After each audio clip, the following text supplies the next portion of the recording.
Economy से उन्होंने मुंसलिक कर दिया साइफर के केस को।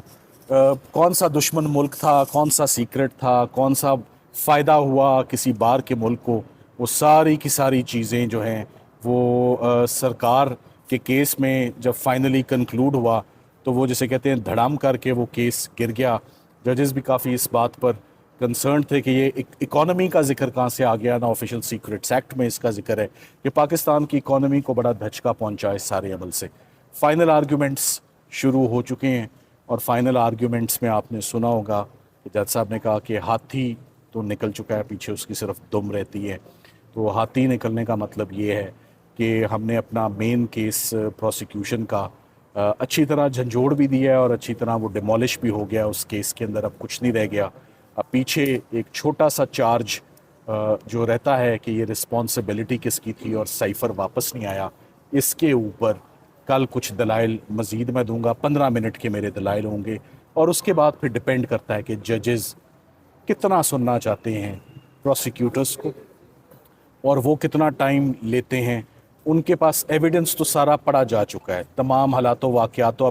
अब जजेस अज़ भर उनको सारा एविडेंस, शहादतें, ऑफिशियल सीक्रेट्स एक्ट उनकी फिंगर टिप्स पे है।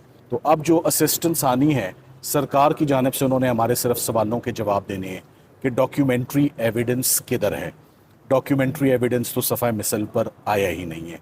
सो अब उनको बताना है कि उन्होंने ये डॉक्यूमेंट्स जो सारे कंसील किए हैं, सुप्रेस किए हैं। ना डी मार्च सामने आता है, ना नेशनल सिक्योरिटी कमेटी की मीटिंग सामने आती है, ना इसमें तस्करा आता है सुप्रीम कोर्ट की जजमेंट का कि सुप्रीम कोर्ट ने वोट ऑफ नो कॉन्फिडेंस में बड़ा एक्सटेंसिवली इस मामले को जो है वो डिस्कस किया। सो इन सारे पहलुओं पे अब सिर्फ ये चीज़ बकाया रह जाती है कि कोई लापरवाही तो नहीं बरती गई। तो लापरवाही कि अगर ये केस सिर्फ लापरवाही का पीछे रह गया कल एक्सप्लेन करना, तो कल हम इंशाल्लाह वो भी कर देंगे। लापरवाही पर, नेग्लिजेंस पे सबसे पहली बात तो ये होती है, लापरवाही उसकी होती है जिसकी ड्यूटी होती है। और जिसकी ड्यूटी थी वो मिस्टर आज़म खान थे और मिस्टर आज़म खान आपके गवाह बन चुके हैं। सो आपने मुल्ज़िम को जब गवाह बना लिया तो आपका केस तो वहीं ख़त्म हो गया। ड्यूटी ऑफ केयर जिनकी थी, जिन्होंने डिस्चार्ज करनी थी, वो आपकी साइड्स पे और उनका कॉन्डक्ट बड़ा डूबियस है। तो केस बड़ा मशकूक हो जाता है और इन मशकूक हालात में आपको इस सारे केस को, जब हाथी भी निकल गया तो मेरा ख्याल है कल इंशाल्लाह। अच्छा, हाथी किस करवट बैठेगा? हाथी अगर निकलेगा तो किस करवट बैठेगा? क्या कहेंगे देखिए, कि ये इमरान खान साहब इस केस से बरी हो गए? हाथी कभी भी बैठता नहीं है, ऊंट बैठता है करवट। हाथी जो है वो चलता रहता है। तो हाथी जो है हमने निकाल दिया है। हाथी प्रोसिक्यूशन के शिकंजे से बाहर है और हाथी आज़ाद है।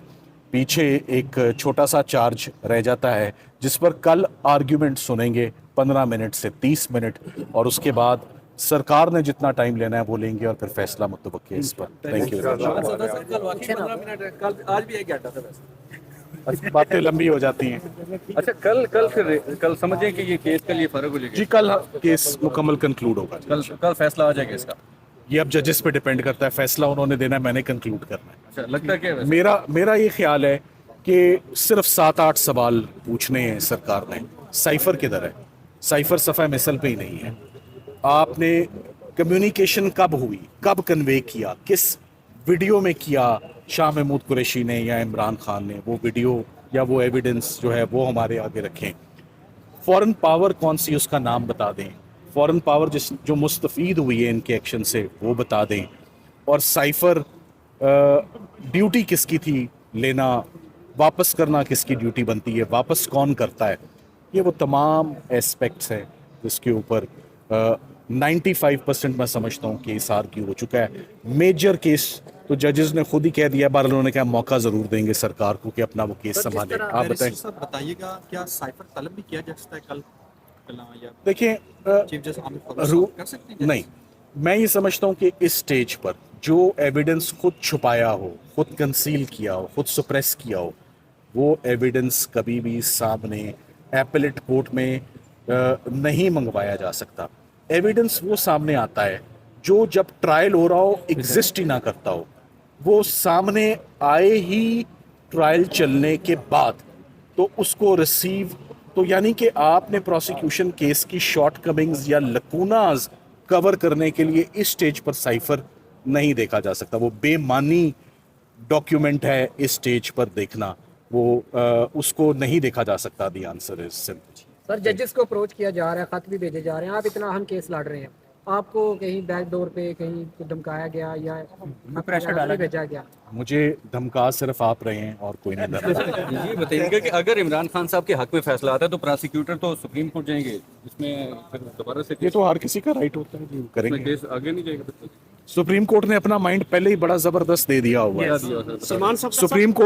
सुप्रीम कोर्ट के ऑनरेबल जजेस ने इस केस में उन्होंने कहा पहले ये बताएं साइफर का लफ्ज क्यों इस्तेमाल कर रहे हैं, ये साइफर नहीं है।